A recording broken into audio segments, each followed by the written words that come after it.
Hello, my name is Katie and I'm presenting on the vulnerable population of parents or caregivers of children with impairments. This population can be the parents or anyone really who is the primary caregiver of a child with a physical, mental, social, or developmental impairment. Some examples include fetal alcohol syndrome, Down syndrome, learning disabilities, social anxiety, social and anxiety disorders, cancer, autism, etc. This population is at an increased risk for health disparities because of the significant amount of time they may spend on the care of their child. This time-limiting responsibility may cause the parents to neglect their own self-care, prevent them from holding a job, isolate them, and put great physical strain on their bodies depending on the type of impairment. It proved to be difficult to find reliable information on how many people are taking care of impaired children locally. I did find that 11.8% of the children enrolled in Utah's public schools have some sort of impairment that requires them to participate in special education programs. Each of these children is in need of a caregiver, so there must be a significant number. Approximately 2% of the American population of adults are taking care of an impaired child. The statistics on the world population of these caregivers was also difficult to find because there are still many countries and cultures that have limited access to technology, healthcare, education, and the studies that produce these results. Some of the factors that contribute to the health disparity of this population are unemployment or poverty. Many parents can't work, or they do work but spend a large portion of their earnings on respite care and medical bills. Social isolation. Caregivers may not know others in their same situation, or may find it difficult to find and participate in support groups. If they can't or don't work, they may not have adequate health benefits for themselves, even if their child is on some sort of government insurance. They may live in a community that has limited resources. The caregivers may not have had a chance to be well educated, and this contributes to the inability to find a job that pays sufficiently. A child with severe impairments may be difficult to transport, thus contributing to the isolation of the caregiver. The stress of being a primary caregiver may cause stress-related illnesses like headaches, GI upset, hypertension, obesity, and more. Some of the more specific concerns within this population are the time constraints that result from being the primary caregiver. These time constraints make it difficult to work, grocery shop, socialize, exercise, prepare healthy meals, and all around participate in self-care. All these things lead to an increase in health risks for the caregiver. The root causes of these concerns is, first of all, that a lot of times these caregivers don't have the financial flexibility to hire sitters or respite care so that they can do the things they need to do. They also may find it difficult, even when they are sick themselves, to get to a doctor for treatment. Medical expenses may make it difficult to afford healthy food and living conditions. Isolation and lack of self-care have been linked to multiple health concerns that lead to illness and disease. Many of the physiological needs of these caregivers will most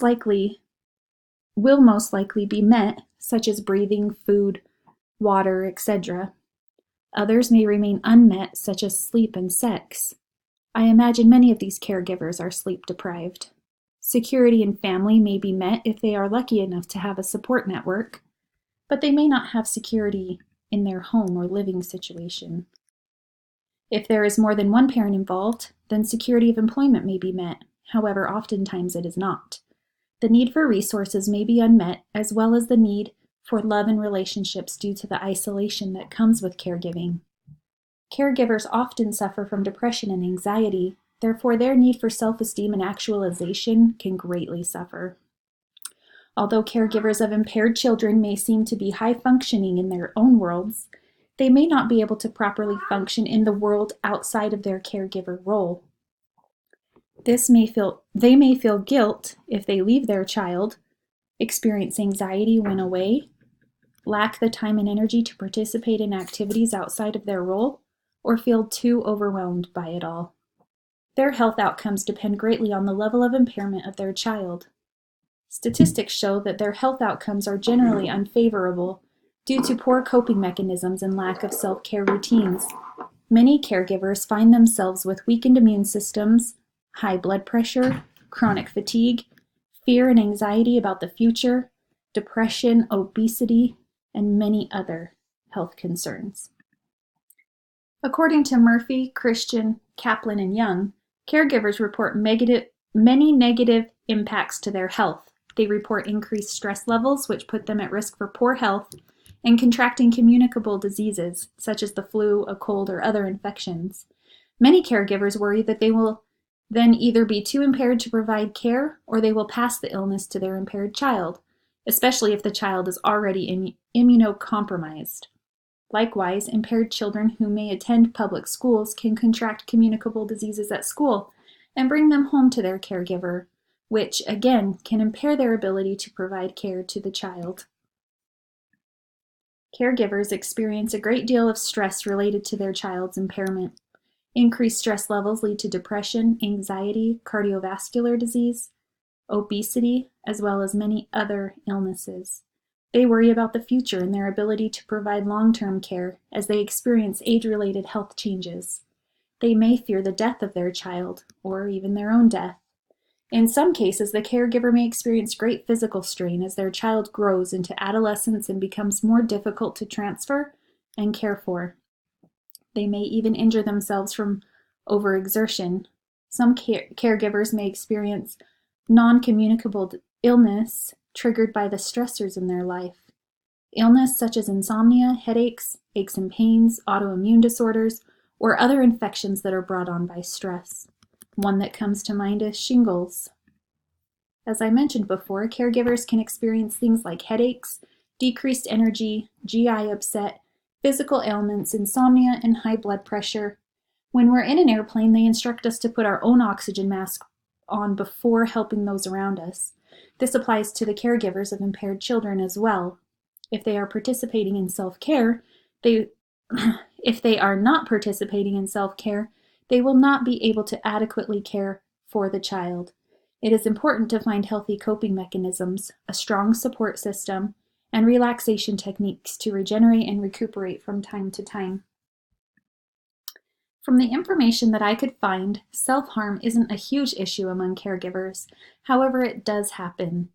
Some caregivers may turn to drugs or alcohol in their quest to cope. If allowed to get out of control, this can be a harmful coping mechanism to themselves and can also put the child at risk for harm when the caregiver is under the influence.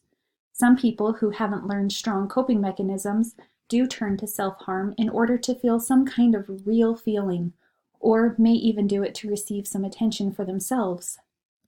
In many instances, the caregiver is unprepared to care for a sick child.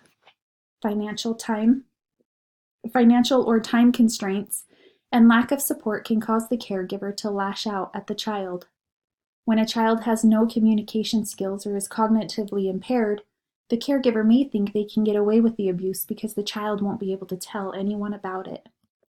Again, finding a support network and finding a good self-care routine is essential for the health of the caregiver, as well as to prevent self-harm and harm to the child.